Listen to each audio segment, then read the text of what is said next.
Fala pessoal, tudo bem? Boa tarde. Acabei de chegar aqui do trabalho. Vou gravar um conteúdo que eu me comprometi com vocês. Que a gente já está começando a entrar no assunto de automação, que eu vou começar a conversar com vocês um pouco mais sobre CLP, sobre automação voltada para refrigeração. Mas existem alguns conceitos que eu preciso passar para vocês. Porque não adianta eu começar a chegar aqui, abrir lá o Nanopax, CLP, começar a mostrar para vocês programação, linguagem ladder, linguagem bloco, texto estruturado. Mas se vocês não tiverem alguns conceitos firmes na mente de vocês, vocês não vão conseguir acompanhar tudo que eu estou querendo passar para vocês. E uma coisa que eu estou querendo explicar para vocês, até coloquei nos meus extras, quem não viu, dá uma olhada lá nos extras que eu fiz ontem, foram assuntos relativos a entradas e saídas analógicas, né? O famoso I/O. O que é o I/O? I/O vem do inglês, né? Input e output, entrada e saída, né? Na parte de programação, de automação, a gente tem entradas e saídas. Quais tipos de entradas e quais tipos de saídas que a gente tem no sistema de automação, tá? A gente tem a entrada digital, que o pessoal costuma chamar, né, de o sinal discreto, tá? Que basicamente a variável, ela só tem dois estados, 0 ou 1. Ou ela está ligada ou ela está desligada, tá? E o sinal analógico. Cara, o que é o sinal analógico? O sinal analógico, ele possui vários valores de acordo com o que eu estiver medindo, com a variável que eu estiver medindo, né? Então, existe uma relação entre o valor do sinal e a variável que eu estou medindo. Então, ele tem N valores ele tem um gráfico, né? Vou mostrar para vocês mais ou menos. O sinal analógico, diferente do sinal digital, que só tem 0 e 1, né, ligado e desligado, ele vai trabalhar com valores, né? Eu vou ter um gráfico. E aí muitas pessoas me falam, Magno, mas tudo bem, o que eu trago isso para refrigeração, tá? Eu fiz um sistemazinho básico aqui, tá? Basicamente aqui eu tenho um ciclo básico, eu tenho meu compressor, eu tenho aqui um transdutor, tá? Ele é ligado na linha de alta, eu tenho um pressostato de alta, eu tenho meu condensador, eu tenho um motor, tá? Eu simbolizei aqui um motor do meu condensador, tá? Um motor ventilador, eu tenho um filtro, uma válvula de expansão, eu nem botei uma válvula de expansão eletrônica, tá? Eu poderia colocar, que seria até, assim, pro que a gente vai fazer hoje, até mais interessante. Mas para não começar a embolar muito, eu coloquei uma válvula de expansão termostática, eu tenho o meu evaporador, o meu ventilador do meu evaporador, eu coloquei um sensor aqui de bulbo na saída do meu evaporador de 10K, eu tenho um outro transdutor de pressão aqui na minha linha de retorno do meu compressor, tá? E eu tenho também um outro pressostato aqui de baixa na sucção do meu compressor, tá? E aí o que acontece? Qual seria a lógica de controle normalmente utilizada pelos fabricantes, né? Quando o fabricante ele não automatiza o sistema dele, não o equipamento, o que é automatizar, né? Seria o equipamento ele tomar algumas decisões de forma automaticamente, não dependendo do operador. Então o que acontece? Eu dou liberdade, eu dou autonomia para o meu sistema, ele lê algumas variáveis e através do programa que eu instalo no meu CLP, que é o meu computador lá, que é o meu controlador, né? O CLP vem de controlador lógico programável, então basicamente ele é o computador e ali é o cérebro do meu sistema. Ali eu coloco o que eu quero fazer para a parte de segurança, ali eu coloco o que eu quero monitorar, como eu quero monitorar, eu coloco para ele o que eu quero controlar, como eu quero controlar. Então, diferente de um controlador, quando você vai lá no fabricante e compra, até mesmo na Coel você compra um controlador, esse controlador ele já vem com um programa instalado nele. Então, basicamente ali você só vai imputar dados, né? Você não consegue alterar a lógica de funcionamento, porque a lógica de funcionamento já foi gravada na fábrica. Foi desenvolvido toda uma programação e instalada naquele controlador. Então, ele é meio que burro, entre aspas. Ele só faz as funções da qual ele foi destinado, ele foi fabricado. Mas vamos supor que se eu alterar qualquer parâmetro no meu processo, não, ele não vai conseguir entender. Tá? Ele vai ler só uma quantidade de variáveis, eu não posso fazer, como se diz, um upgrade nele. Ah, Magno, eu vou fazer um upgrade no meu sistema, eu vou alterar o meu sistema. Eu vou ter que trocar meu controlador. Ele não vai conseguir entender, eu não vou conseguir ensiná-lo, vamos botar assim de maneira bem simples, eu não vou conseguir ensiná-lo a fazer uma tarefa nova, né? Ele só faz as tarefas que ele foi programado para fazer. Já o CLP, ele faz a mesma coisa, ele vai fazer as tarefas que eu programar esse cara para fazer. Só que uma diferença, eu consigo programar e reprogramar. Então ele te dá uma autonomia muito grande em relação ao controlador. E outra, eu consigo fazer um retrofit do equipamento, instalar esse cara e pegar todas as partes, os periféricos que eu tiver, parte de instrumentação, eu consigo adaptá-lo ao meu CLP, basta eu comprar um CLP compatível com toda a minha instrumentação que eu estou utilizando. Tá? Então assim, o CLP, ele te dá uma autonomia muito maior, só que você precisa saber o que é um CLP, como operar, como eu faço a especificação de um CLP de acordo com o meu projeto, o que é um cartão de entrada, o que é um cartão de saída, o que é um sinal analógico, o que é um sinal digital, o que é uma lógica ladder, o que é uma lógica de texto estruturado em bloco, né? Eu tenho que saber o que é bit, byte, word. Se eu começar a entrar nesse mérito, vai ser muito conteúdo que eu vou passar. E aí eu tô querendo soltar alguns vídeos falando um pouco mais sobre o assunto. Hoje eu tô querendo falar sobre entradas, né? Eu vou falar sobre entradas digitais e entradas analógicas. Mas eu queria colocar um exemplo aqui. Deixa eu passar para o lado de cá. Eu queria colocar um exemplo prático, como que no meu sistema de refrigeração, no ciclo básico de refrigeração, eu posso estar utilizando a automação no meu processo. Vamos lá, pessoal, vamos seguir. Então, para mostrar para vocês o que é, na prática, uma entrada digital e uma entrada analógica, nada melhor do que um sistema de refrigeração para vocês entenderem, né? Então, eu vou explicar, Magno, o que eu tenho aqui nesse meu sistema de refrigeração, que eu vou gerar uma entrada analógica, uma entrada digital, tá? A entrada digital, como eu falei para vocês, ela tem dois valores. Ou ela está ligada ou ela está desligada. Ou ela está com nível alto ou ela está com nível baixo. O que é isso? Ó, vamos botar aqui off e on, tá? Isso aqui seria nível alto e nível baixo. Quando eu estou com o meu sistema, né, desligado, com a minha variável desligada, eu estou aqui em nível baixo. Quando eu ligo a minha variável, eu mando um sinal para ela ligar, automaticamente eu estou no nível alto, né? E aqui ela está ligada. Se eu desligo o meu sistema novamente, eu estou no nível baixo. Nível baixo, desligado, eu tenho bit 0. E ligado, eu teria o bit 1. Então, é muito simples você entender o que é uma entrada digital, uma saída digital. Uma saída ou uma entrada digital é onde a variável ela só tem duas condições. Ou ela está ligada ou ela está desligada. Ou ela está no nível alto, baixo, ou ela está no nível, alto. Certo? Tá bom, Magno. E na prática? Onde que eu encontro uma entrada digital, uma saída digital? Tá? Isso é fácil. Por exemplo, aqui ó, eu tenho um pressostato de baixa. O pressostato de baixa, ele vai me gerar o quê? Um sinal digital, tá? Por quê? Esse cara aqui, ele só tem duas variáveis. Ou ele está ligado ou ele está desligado. O pressostato aqui, que protege meu sistema contra alta pressão, meu pressostato de alta, ele só tem duas condições também.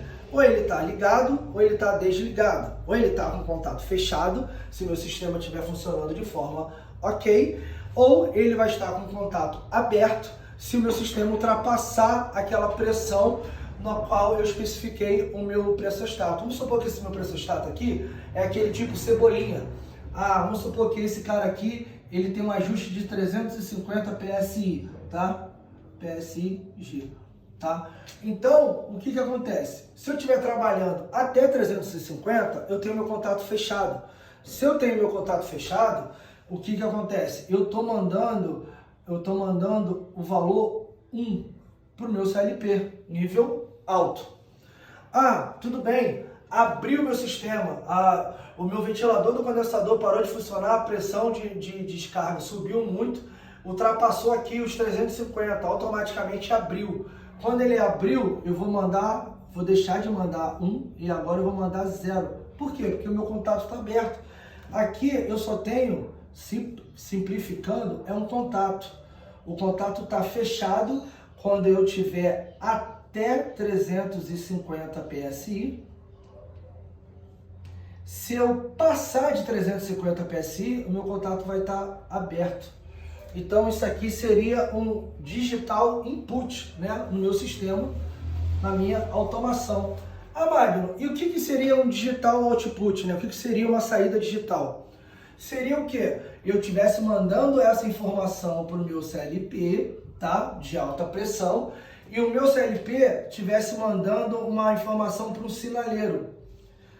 Toda vez que eu tivesse essa condição, esse alarme de alta pressão, eu teria que acender uma lâmpada de alarme de alta pressão, né? Eu estou pensando em inglês, high pressure, alta pressão.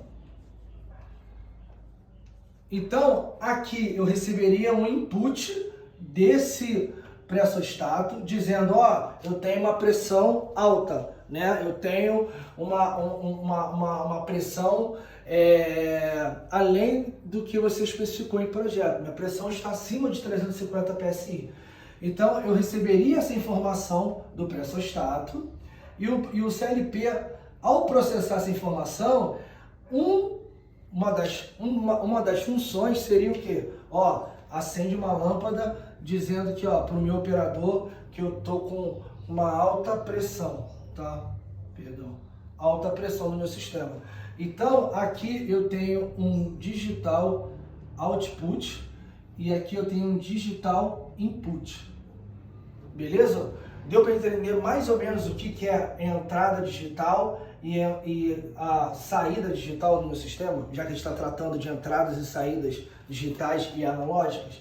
Nesse caso aqui, eu tenho uma entrada digital no meu sistema e tenho uma saída digital, um digital output para um sinaleiro alarmando o meu sistema, tá? Eu estou querendo explicar para vocês a grosso modo, que é basicamente para poder nivelar, para todo mundo entender, né, o que é um digital input. Isso aqui é muito importante, porque não tem como eu passar automação para vocês, não tem como eu explicar como que funciona o CLP, uma lógica, como que vai funcionar, porque se você não entender o que é uma entrada digital, uma saída digital, uma entrada analógica, uma saída analógica, né? E o que seria agora o analógico, né? Como eu falei, o digital, a variável, ela tem duas possibilidades, né? Já o digital não, a entrada analógica não. Ela vai ter vários valores dependendo do estado da minha variável. O que isso quer dizer? Vamos supor, eu tenho um transdutor aqui de pressão. Então eu vou ter uma relação, tá? Se o meu transdutor, vamos supor que esse meu transdutor, para vocês entenderem mais fácil, o meu transdutor ele pode trabalhar com uma variação de tensão ou de corrente, tá? Se ele varia de acordo com a tensão, ele vai variar de 0 a 5 volts ou de 0 a 10 volts. Se ele variar em relação à corrente, ele pode trabalhar de 0 a 20 mA ou pode trabalhar de 4 a 20 mA. É mais ou menos os valores mais praticados na parte de automação, tá? Para esse tipo de sinal. Vamos supor que esse cara aqui, ele é um transdutor que ele vai variar tensão. Ele vai variar de 0 a 10 volts, beleza? Ah, Magno, então de 0 a 10 volts. O que eu vou ter? Eu vou ter aqui a minha escala de pressão, tá? Pressão. E aqui eu vou ter a minha escala de tensão, tá? Por quê? Eu vou ter um gráfico. De acordo com a minha pressão, eu vou ter um valor de tensão. Ele não vai variar aqui de 0 a 10 volts. Aqui, ó, 10 volts. Aqui eu tenho 500, vou botar aqui 500 PSI, 400 PSI, 300 PSI, 200 PSI e 100 PSI. Lógico que eu vou ter a leitura 110, 120, 130, 201, 202, 203, porque senão meu gráfico vai ficar muito grande. Eu estou colocando só para vocês entenderem o que é uma entrada analógica, tá? Então, para eu medir 500 PSI, meu valor tá aqui, ó, 10 volts. Então, ó, tá aqui, 10 volts, tá? Se ele tem uma relação de 500 para 10, se quando eu estiver marcando 500 PSI, eu estou gerando uma tensão de 10 volts, eu divido 500 por 10, vai dar, para cada volt vai dar 50 PSI. Então, 400 eu vou ter 8, 300 eu vou ter 6, 200 eu vou ter 4, 100 eu vou ter 2 e 0. Então, é só ligar os pontos, é aquela brincadeira de batalha naval, tá? Aqui, 300 aqui, 400 aqui, 100 aqui, se fosse 50... Por exemplo, se eu colocasse 1 aqui e eu tivesse 50, tá aqui, ó, 50, tá aí aqui, ó, aqui, aqui, aqui, aqui, aqui. Olha a variação de tensão que eu tenho aqui nesse cara aqui, ó. E esse cara, como que ele vai trabalhar? Se eu pegar realmente e montar um gráfico, o meu sinal analógico, como ele depende da minha variável, da condição da minha variável, perdão, para gerar a saída dele, eu vou ter um gráfico mais ou menos assim, ó. Por quê? Isso aqui, ó, vai estar de acordo com essa relação entre pressão e tensão. Eu vou ter um gráfico assim, ó. Ele vai me gerar, de acordo com a minha pressão, eu vou ter um valor proporcional de tensão.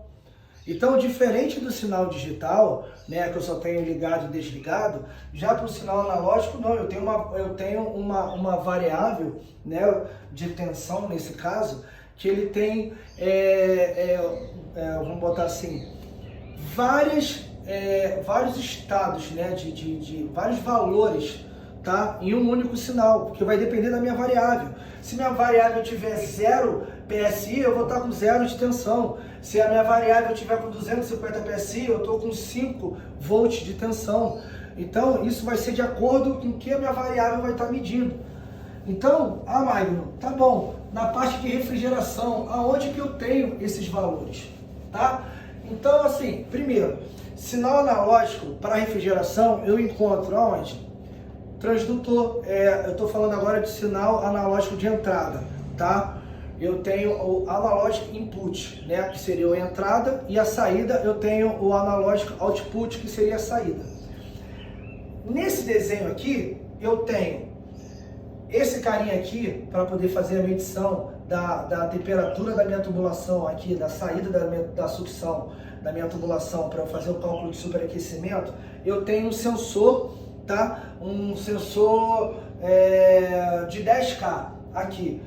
O que ele vai variar? Ele vai variar a resistência de acordo com a temperatura. Então o gráfico dele vai ser o quê? Só mudou a variável. Vai ser temperatura e aqui vai ser resistência.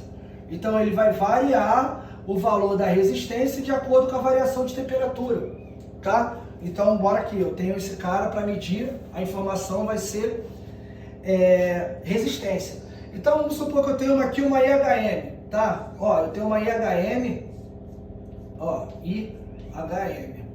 E nessa IHM eu tenho um valor de temperatura, eu quero que apareça lá a temperatura do meu processo. E eu tenho um sensor de 10K de resistência. Para essa informação aqui, vamos supor, aparecer aqui 22 graus, tá? Ela não aparece 22 graus para... De onde que eu tiro esses 22 graus? Vai ser uma relação. Eu vou para 22 graus, eu tenho... existe uma tabela, o fabricante ele vai me dar, ele me fornece justamente essa relação de temperatura e resistência. Então, para 22 graus, eu vou ter uma determinada resistência. Sei lá, eu vou chutar 22 graus, eu vou ter uma resistência de 10K, sei lá, vamos supor que eu tenho 6K. Então eu sei que quando a minha resistência tiver 6K, eu estou gerando 22 graus. Então a informação que eu estou mandando para o meu CLP mandar para a minha HM, ela 6K, ó, tô com uma resistência aqui de 6K, beleza, a temperatura é 22. Isso eu preciso informar na minha lógica para o meu CLP, tá? Ah, pressão, transdutor de pressão, eu tenho um transdutor aqui de pressão. Esse transdutor de pressão aqui, ó, para eu fazer o cálculo de superaquecimento. Tá? SH. Tava conversando hoje lá com o Taiguara, com o Pablinho, SH. SH eu vou precisar de quê? Eu vou precisar saber da temperatura, né, o superaquecimento útil. A temperatura que eu tenho aqui na saída do meu evaporador, tá? A temperatura evaporador, vou botar aqui, temperatura evaporador, menos, não, perdão, a temperatura maior. Não, tá certo, perdão. Temperatura evaporador menos a temperatura de quê? De evaporação. Ah, Maria, mas como que eu encontro essa temperatura de evaporação? Eu vou pegar através do meu pressostato, né? Eu vou saber qual é a pressão e essa pressão eu vou converter em temperatura. Então eu tenho a temperatura, tá? De saturação, temperatura de evaporação e a temperatura de, no caso na verdade aqui, é porque os nomes que eu coloquei errado, tá? Que é ao vivo, não tem essa porra não. Temperatura de evaporação, eu vou colocar aqui, ó. Temperatura de evaporação, e aqui eu tenho a temperatura da tubulação, temperatura de bulbo, posso botar bulbo aqui? Só para você entender que essa temperatura, ela está fazendo referência à resistência que eu estou lendo aqui, tá? E essa outra temperatura, a temperatura de evaporação, é o quê? É a pressão que eu tenho, dependendo do fluido refrigerante que eu estiver utilizando, eu faço a conversão na minha tabela e eu tenho essa temperatura. Então, a temperatura da minha tubulação menos a temperatura de evaporação, tá? Vai ser o meu superaquecimento, tá? Então, o que acontece? Pô, beleza, Magno, eu preciso saber essas informações para eu estar mandando para o meu CLP controlar o meu sistema. Ah, Magno, mas como isso? Vou explicar se eu estivesse fazendo a automação desse processo aqui, tá? Vamos supor que eu estou mandando o transdutor, mandando para cá, o pressostato de alta, mandando para cá, o pressostato de baixa, mandando para o meu CLP, o transdutor de baixa, mandando para o meu CLP, o resistor, né, a resistência variável, NTC, PTC, o termistor que está aqui de 10K, mandando a informação para o meu CLP, o meu ventilador do meu condensador, tá? Eu vou fazer o seguinte. Vamos melhorar as coisas aqui, ó. Vou instalar aqui, ó. Na verdade, eu vou instalar dois, ó. Dois inversores, tá? Tem o inversor 1 e eu tenho o inversor 2. Meu CLP está mandando informação para o inversor 1 e meu CLP está mandando informação para o inversor 2. O meu inversor 1, ele vai estar controlando, tá? O meu compressor. E o meu inversor 2, ele está controlando o motoventilador do condensador, tá? Então, cara, olha só, olha o que eu posso linkar. Por que eu faço aqui? Eu faço o controle de condensação através do transdutor de pressão de alta, eu faço o controle, eu faço o controle de velocidade do meu ventilador. Mas para isso, como que eu faço esse controle? Eu vou mandar o que? Uma informação do meu transdutor para o meu CLP para informar qual é a pressão que eu tenho aqui na descarga do meu sistema. De acordo com a pressão, vamos supor que ele vai variar aqui de 0 a 10 volts também, tá? De acordo com essa informação analógica, tá? Essa entrada analógica que está no meu CLP, o meu CLP ele vai mandar um sinal analógico para o meu inversor e ele vai controlar, perdão, esse inversor aqui de baixo, e ele vai controlar a rotação do meu ventilador. Quanto maior a pressão de alta, maior a velocidade. Quanto menor a pressão, né, de descarga, menor a velocidade, ou até mesmo o ventilador não liga. Isso é controle de condensação. O cara faz isso com pressostato, mas na maioria das vezes quando você quer um controle, não quer um controle on-off, você quer um controle analógico, no caso, você liga através de um transdutor de pressão. Ah, o meu compressor, eu tenho um compressor parafuso aqui. Como que eu faço o controle para saber qual é o controle que eu quero em relação à capacidade, se o meu compressor está funcionando, se ele não está funcionando e qual é a frequência que ele vai estar funcionando? Eu vou precisar mandar informação de 7 pontos tal para o meu CLP ele vai ler essa informação e vai mandar para o inversor ele controla o meu compressor. Então, para que eu tenho essas duas informações aqui, ó? A temperatura da tubulação mais o transdutor de baixa. Com isso aqui eu tenho meu superaquecimento.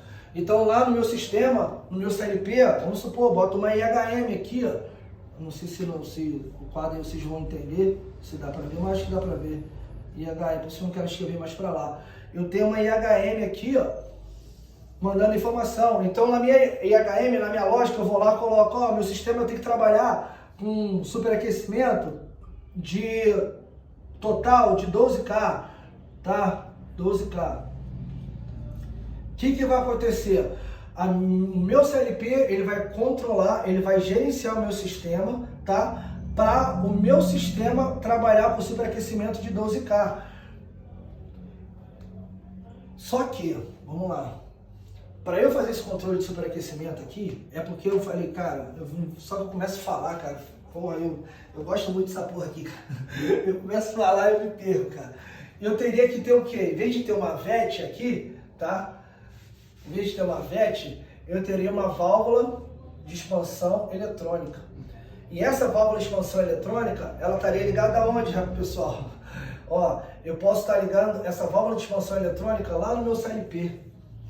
E o meu CLP controlar essa válvula de expansão eletrônica. E aí, eu controlando essa válvula de expansão eletrônica, eu consigo controlar meu superaquecimento. Eu faço controle de capacidade do meu compressor, para ele modular, tirar cabeçote, tudo. Eu faço isso tudo aqui na parte de automação. Então imagina, cara, eu tenho um gabinete, tá? Eu vou dar até maldade de apagar, eu adoro os meus rascunhos. Imagina eu ter um quadro elétrico lá para fazer o controle do meu sistema, um gabinete, o que veio a automação trazer de benefício para os nossos sistemas? Estou falando aqui na parte de refrigeração. Antigamente você tinha os gabinetes enormes, com contatoras, com relés, com temporizado. Cara, hoje em dia, em vez de eu ter um quadro do meu tamanho, eu tenho um quadro pequenininho, que nem aquele quadro lá que eu tenho da Coel, um quadro daquele pequeno. Por quê? Com aquele quadro pequeno, eu tenho um CLP e eu consigo fazer, eu coloco um CLP, aqui no caso, ó, um CLP, um IHM na porta, mais 2 inversores. Eu estou controlando essa galera toda, cara. Então imagina em questão de custo. Outra coisa, a parte de automação, ela é adaptativa. Eu consigo alterar, ela não é engessada. Quando eu coloco um controlador, coloquei um controlador aqui que vai controlar a minha válvula de expansão. Beleza. Se eu precisar trocar a válvula de expansão, se eu tiver, o controlador do fabricante X só fala com a válvula de expansão do próprio fabricante. Então, o que acontece? Eu fico amarrado. Já na parte de automação, não. Se eu verificar que a minha válvula aqui, ela vai trabalhar com sinal de 1 a 5 volts, beleza. Cara, na minha lógica, eu vou gerar uma saída analógica que seja uma saída referente de 1 a 5, para eu controlar minha válvula de expansão eletrônica. Mas deu um problema, o CLP queimou. Beleza, eu tenho toda a programação aqui, eu baixo a programação, só compro outro CLP e coloco no lugar. Entendeu?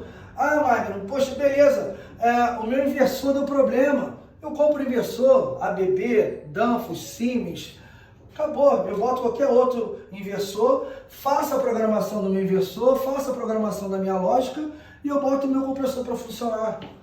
Então, troquei o sistema. Agora eu não trabalho mais com compressor parafuso, trabalho com outro compressor. Então, eu não trabalho com compressor Beats, agora eu trabalho com compressor Copperland. Enfim, eu consigo ter uma flexibilidade no sistema de automação muito maior. Por quê? Porque a lógica é programável, o nome já diz, controlador lógico programável. Esse P aqui é de programável, gente. Então, eu consigo alterar meu programa. Meu programa não é engessado. Como eu sempre, eu gosto muito de falar, existem algumas aplicações que eu não posso colocar esse cara pelo preço, pelo custo, tá? Mas, o que eu faço? Aí eu coloco um controlador. O controlador, né, ele basicamente ele vai fazer essas funções. Vamos supor assim, o projetista pega isso aqui, eu vou usar um transdutor de 0 a 10, eu vou usar um pressostato de alta, vou usar um PTC, um NTC, eu vou usar um NTC aqui, beleza, tal. E aí ele faz o meu controlador. E aí, o que acontece? Esse programa já é inserido no fabricante e eu não consigo mudar nada. A única coisa que eu consigo mudar no controlador são os parâmetros, são as entradas. Mas vamos supor, a lógica de funcionamento eu não consigo alterar. O CLP não, o CLP, o céu é o limite, eu posso fazer a lógica que eu quiser. Eu posso, no meu CLP, eu posso colocar mais um IHM, eu posso fazer, eu tenho essa leitura aqui, mas eu tenho um supervisório, que nem a gente tem no navio, lá na sala de controle, lá na CCM. Eu tenho o IAS, que é o Sistema Integrado de Automação, Automation Integrated System, o IAS aqui, tem o IAS, né? Tem o IAS. Beleza, eu mando a informação do CLP, tá? Para o IAS, ou atualmente eu posso fazer também da minha IHM para o IAS. Por quê? Essa tela que eu tenho aqui na IHM, eu posso replicar no IAS, ou somente os pontos de alarme. No IAS eu vou ter lá high pressure, eu vou ter low pressure, eu vou ter pressão de óleo, então oil pressure, né?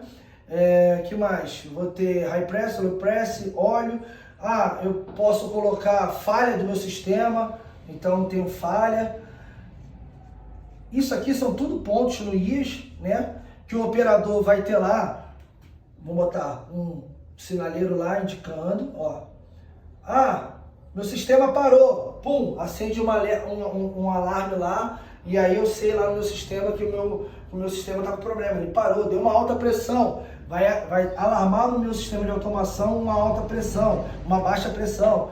E aí, o que acontece? Eu não preciso do chefe de máquina estar fazendo aquela ronda, o subchefe, o condutor, fazendo aquela ronda para poder verificar se o equipamento está funcionando. Ou ele só vai entender que o equipamento não está funcionando quando, caraca, começou a esquentar aqui dentro desse navio. Rapaz, eu não consigo nem dormir. Vou dormir, a temperatura está lá em quase 30 graus, né? 25 graus, 27 graus. O que está acontecendo? Chega lá na máquina, a máquina está parada. Mas ela parou por quê? Ela congelou? Não sei, não tem histórico. Com esse cara aqui, eu consigo ter um histórico. O que é o histórico? É um data log, eu consigo ter um log, porque para cada alarme que eu tenho, vamos supor que congelou esse cara aqui, automaticamente quando congelou, a pressão vai começar a cair, o sistema vai desarmar por baixa pressão. Aí acontece o quê? Naquele horário, 2 horas da manhã,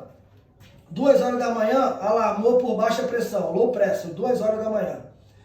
Aí alarmou, e o sistema vai parar, vai alarmar também, 2 horas da manhã.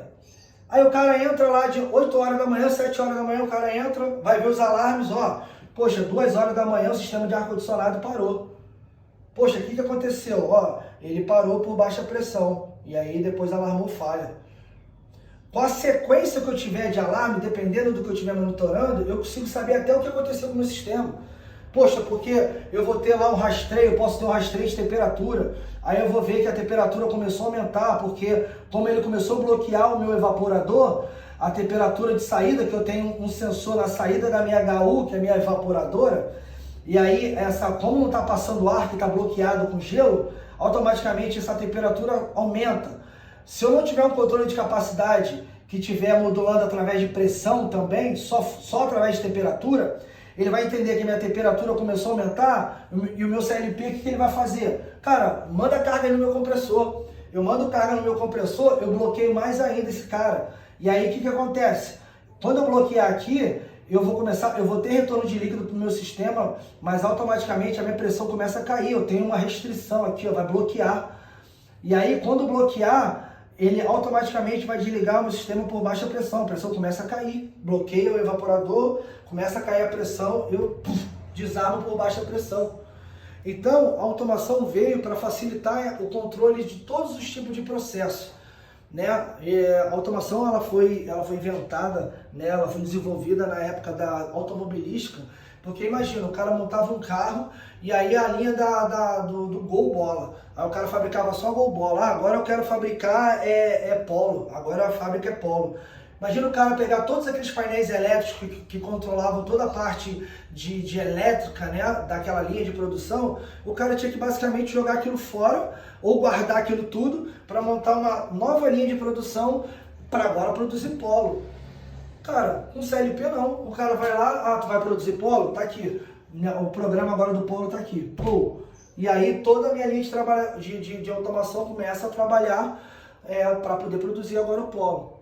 Então isso é custo de tempo de alteração de projeto, é custo em relação ao material, é custo, quanto mais rápido você altera uma planta, mais você produz, tudo é custo, tá? Galera, acho que eu até me alonguei demais, quando começo a falar nesse tipo de assunto, minha mente vai embora. Mas eu espero que eu tenha conseguido passar um pouco para vocês o que é um digital, uma entrada digital, uma saída digital, uma entrada analógica, uma saída analógica. Depois eu vou voltar a bater nessa tecla, vou mostrar o que é um cartão de entrada, um cartão de saída, mas aos poucos, né? Essa filosofia de automação não é da noite para o dia que a gente vai aprender. E comandos elétricos. Cara, a gente vai bater muito em linguagem ladder. Ladder basicamente é uma linguagem elétrica inserida dentro de uma linguagem computacional. Deu até trava-língua agora. Né? Basicamente a gente está pegando a linguagem, ladder vem de quê? De escada. Né? A gente está pegando aqui, ó, o que é uma linguagem ladder aqui? Por que o nome é linguagem ladder? Gente, o vídeo fica 3 horas. Né? Basicamente eu tenho 2 barras, né? E vamos supor, eu tenho aqui, ó, contato aberto, aí aqui eu tenho um contato fechado, e vai indo. Aqui eu tenho outro contato aberto, aqui tem uma memória aqui. Vamos supor, a memória, aí aqui eu tenho um contato fechado, aí eu tenho um bloco, aí gerando uma saída. Então isso aqui se assemelha a uma escada, porque eu vou passando de um lado para o outro, e essas barras na vertical e na horizontal se assemelham muito a escada, por isso que é uma linguagem ladder.